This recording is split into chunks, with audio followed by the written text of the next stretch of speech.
you follow me on Instagram, you might have seen these black sesame bagels already. It didn't actually take very much black sesame paste for me to even get to this color. It was like a tablespoon. So I don't think it actually instilled very much nutty flavor, which was the whole point. That's why I'm trying it with butter first to see if I can taste the difference. I think I'd probably have to like blind test it though to even see if I could tell. It was delicious with this goat style cheese because you know how I feel about vegan cream cheese, right? But a scallion one would be perfect. I really should have added some chili oil to this too, but it was good. The texture is always 10 out of 10.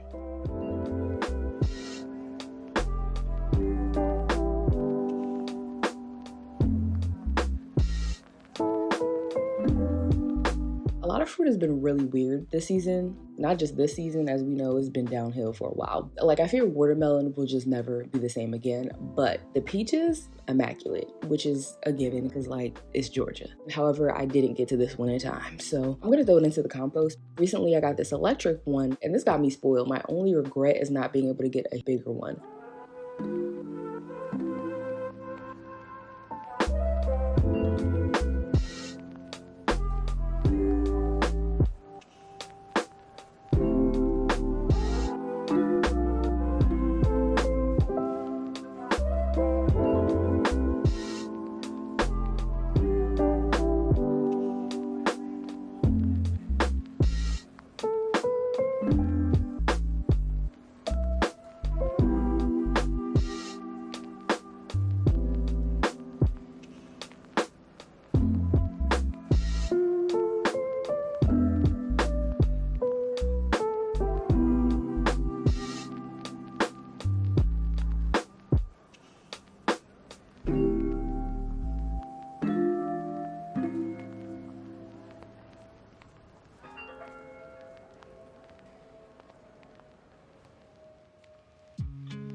Would it be an abetweene special if I didn't make sourdough? I think not. And this week's special was a good one. I wanted to elevate the chocolate loaf. I had just a little bit of dried strawberries in the pantry. And what goes better with chocolate than strawberries?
I found this brand new Emile Henry bread oven while thrifting. I actually have the pie dish by this brand. Oh, you mean the one you never use? Is that really relevant right now? No. The point is, this retails for like $150, and you will never guess how much I paid for it. 7 doll hairs. No haggling required. That was literally sticker price. That is insane. Made my entire week, honestly.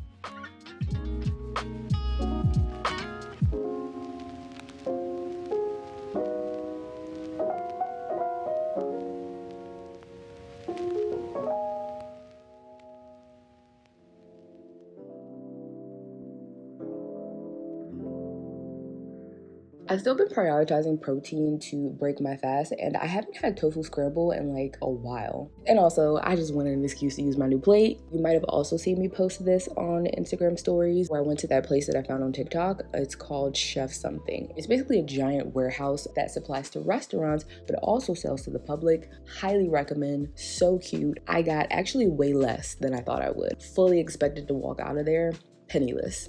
Speaking of protein, smoothies are still my go-to though when I need to just be up and out. The mornings that I have to go to physical therapy, it just gives me like enough to be substantial like for a meal, but also enough glucose to sustain that hour-long workout. And I really like the taste of the Rituals Daily Shake. You also can't go wrong with a simple banana blueberry combo, and I add even more protein by putting soy milk.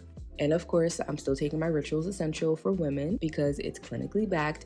And when you eat like I do, you get a lot of versatility, but every day doesn't look the same. So I want to help fill in any possible nutrient gaps in my diet because I'm trying to be a retired baddie. Not even a baddie now, but I'm trying to be. And as I'm sure you're familiar, it has that patent capsule technology that combines oily and dry ingredients in one capsule so that you can take your water-soluble nutrients like folate at the same time that you take your vitamin D, which is fat-soluble. I appreciate that it's third-party tested, vegan-friendly, of course, non-GMO certified, gluten-free, and formulated without major allergens. Ooh, that was a mouthful. Basically, no matter what you got going on, they've thought about it. They're thinking about we as a collective. I love it when I feel considered, you know? And if you're in the market for a multivitamin too, I got you, because you'll get 25% off your first order of Ritual with my link down below. And of course, thank you to Ritual for sponsoring this portion of today's video and keeping the electric on, because child, the AC is blasting. Why is it still so hot? Summer is officially over. It was like the 22nd of September. First of all, I didn't even know summer went that far into the year. I thought immediately September 1st was like pumpkin season. September 2nd, leg warmers, heavy jacket, cardigan. It was 90 yesterday. Planted radishes weeks ago, none of them survived. But hey, we'll try again. Did you guys see my little garden? I know you heard me complaining about fruit earlier. Well, I've been trying to grow my own greens because lettuce is like $5 billion. The stuff that's inside is okay, but the stuff outside, it's mad at me for some reason. I guess the crops outside want AC too.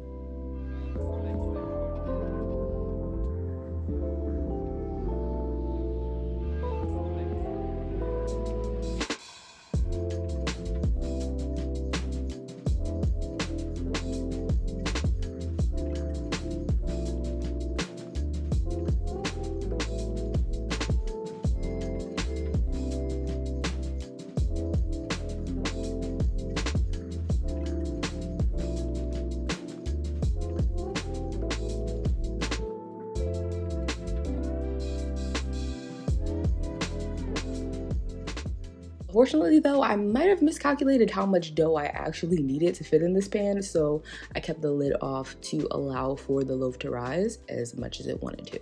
I miscalculated, like why did I not line the pan? It was my first time.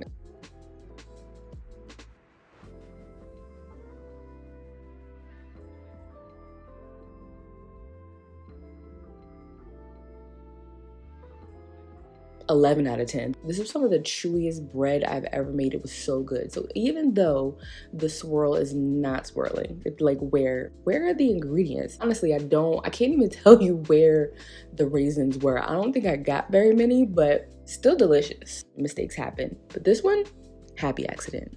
Kind of mad at myself for not making French toast now that I think about it. Hip City Veg used to sell a jerk Caesar salad with plant-based chicken, plantain chips, and jicama. And I'm not sure why they got rid of it because I thought it was quite inventive. I guess the ingredient list maybe just wasn't appealing to enough of their customers, but I liked it. So I'm not recreating it because it's been so long since I had it. I'm not sure I really know what it tastes like anymore. I'll get as close as I can, minus the last ingredient because I ain't got it.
I finally bought an oval basket because although bannetons are optional when making bread, I felt like the pan that I've been using is affecting my loaves. Because for some reason the shape is just always irregular now, and after much consideration, I have attributed that to 1, changing the quantity of my recipe, and 2, the fact that this pan is obviously blocky, but the banneton is going to give me a loaf that has that quintessential dome top since it is rounded on all sides.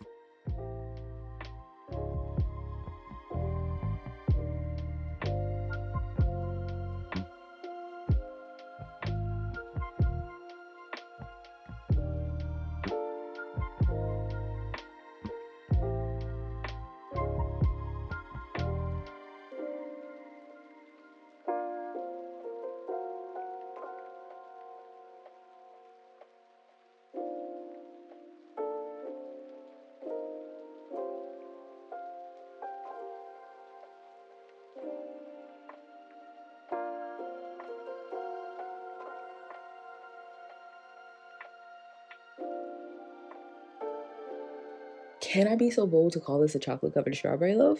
Maybe not. Flavor, 8 out of 10.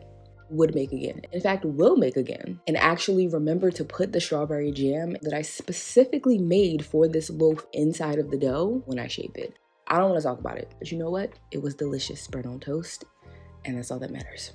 I tried Misfit for the first time. I just got a few options that are like varieties that I haven't tried before and maybe wouldn't have access to otherwise. Like these grapes, oh my god. Apparently having seeds in your grapes is an abomination. It's like finding an endangered species. These strawberries, amazing. And the entire reason for me even placing this order to begin with, pierogi. This is my childhood. I grew up eating so many of these. I'm surprised my blood type isn't P positive. I should just be full of potatoes. And I have tried these before, but it's been months since I've been able to find them at the grocery store.